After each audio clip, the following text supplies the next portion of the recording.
Good morning. This morning I want to quickly talk about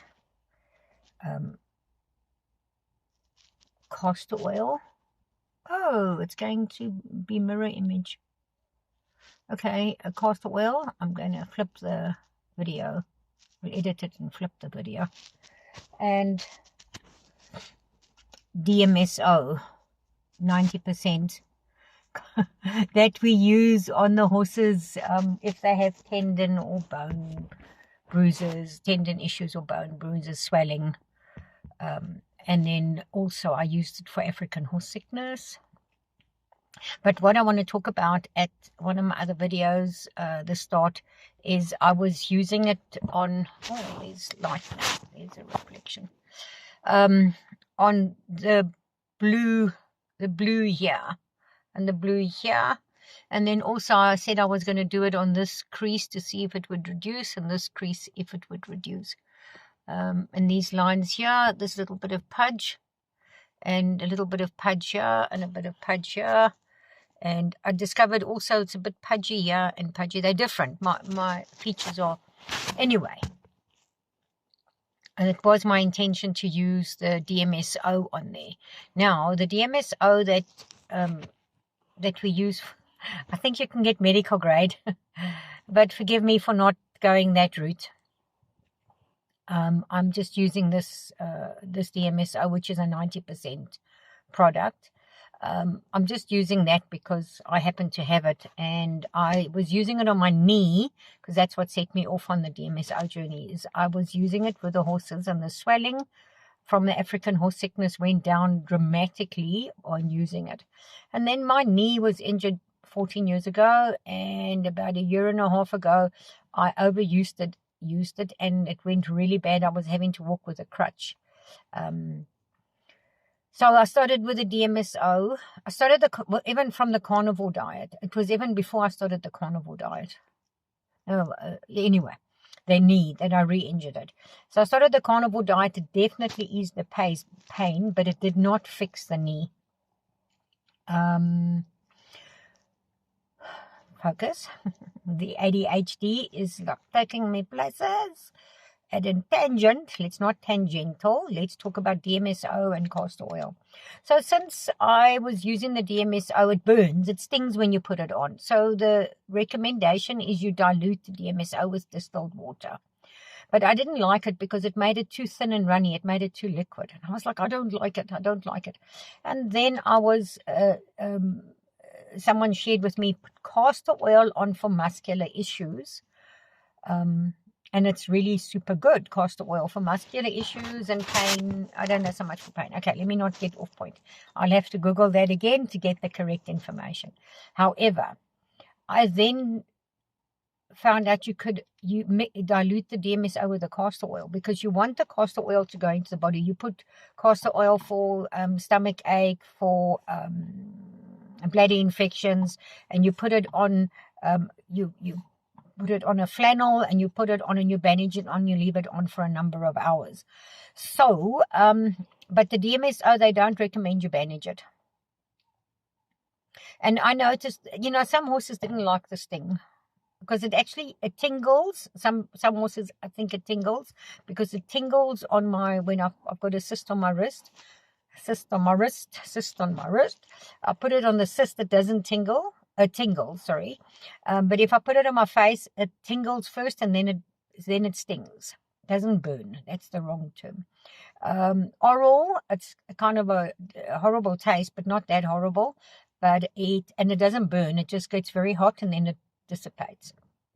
It doesn't get hot like boiling water hot. It gets hot like warm coffee hot. And then I also put it on my bruises that I got, because I got kicked again and I had bruises. I also fell off while I was riding, and I bruised my shin. That removed the bruise super fast than I've ever had my bruises removed, ever. And then now recently a horse stood on my foot, and I put the DMSO and castor oil mix on. So I first mixed it in the bottle, but I didn't like that either, because I wasn't sure if I was happy for the DMSO to be with the castor oil for that long. I don't know, just maybe my little weirdos. So what I rather do is, and I still use my naked hand. You're not meant to. You're meant to wear a glove with DMSO. I don't. I do now and then, but I don't. Anyway, I don't. But what I was doing now is I put a bit of the castor oil in my hand, and then I put the same quantity of DMSO on top of the castor oil. Then I stir it in my hand quickly. Why don't I put it into a container? Oh, I could even put it into a container. There's a thought for you. One of these small little glass ones, tiny one. There's a thought. Then I put this mixed castor oil DMSO mix on my bruise on my foot and on the pinky toe, which I thought was broken the night before. I went to sleep, woke up the next morning, pinky toe's redness was gone and its pain was gone. The bruise was still there. The big toe, where the knuckle, where the hoof, where the shoe pressed down, was very red the previous day, very sore. The pain was gone and the red was gone. The only place that's still there is the bruise in the middle between the pinky toe and the big toe knuckle. But the bruise was much, and I used to maintain bruises for weeks and weeks and weeks. So yes, since I've mixed with castor oil, I don't get the tingle or sting anywhere, and it still seems to be effective, as opposed to, I didn't feel it was as effective when I diluted it with distilled water. Why am I putting this on my Carnivore channel? Why am I putting this on my Carnivore channel? Well, because the ultimate purpose for my Carnivore channel is to show what a change it makes to the body. However, we do need to accept the fact that the change is not necessarily completely miraculous. It did not fix my knee, the Carnivore diet. So I started in March with the DMSO this year, and it is now August. So it's been 6 months of DMSO regularly, as well as on my cyst on my wrist.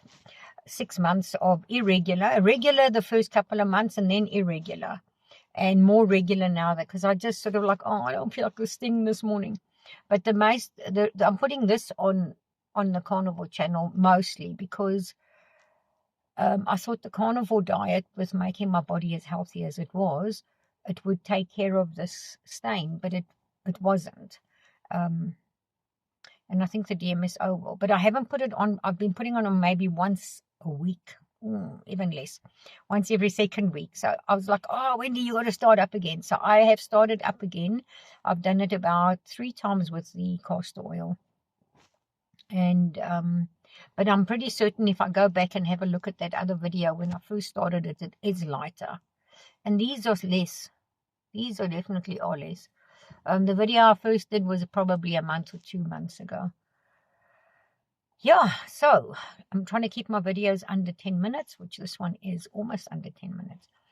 And then just to talk about this, I still haven't lost any weight. I haven't weight lost it. Scale weight has not changed. It's a little bit disappointing because I have such a fear that I'll pick up weight again. So I have stopped the honey for quite 6 weeks now, I think. Milk, I skip. When I run out of milk, I don't buy for as long as I cannot buy. I'm not able at this point yet to give up the milk, which is the carbs in there. However, what I have started taking, because now I was talking about my hair as well. The Carnivore has not helped my hair 100%. I was using the wrong shampoo, number one. And then number two, I must tell you why. The shampoo, that if it's got too much of that foamy stuff in, sodium something. No, anyway, don't the foamy stuff in. That kills your hair follicles. But I have bird's nest knots. Bad. Bird nest knot. So I tried coconut oil, I tried oils, doesn't work. However, now I'm taking brewer's yeast, which we also give to the horses, and their coats are amazing. Their hair growth is amazing. So I am now taking brewer's yeast, started last night. So this is my protocol for Carnivore Wendy. DMSO, castor oil, brewer's yeast, and meat, and water, and some coffee and milk. Yay. Eggs. Thanks for watching this random non-carnivore subject.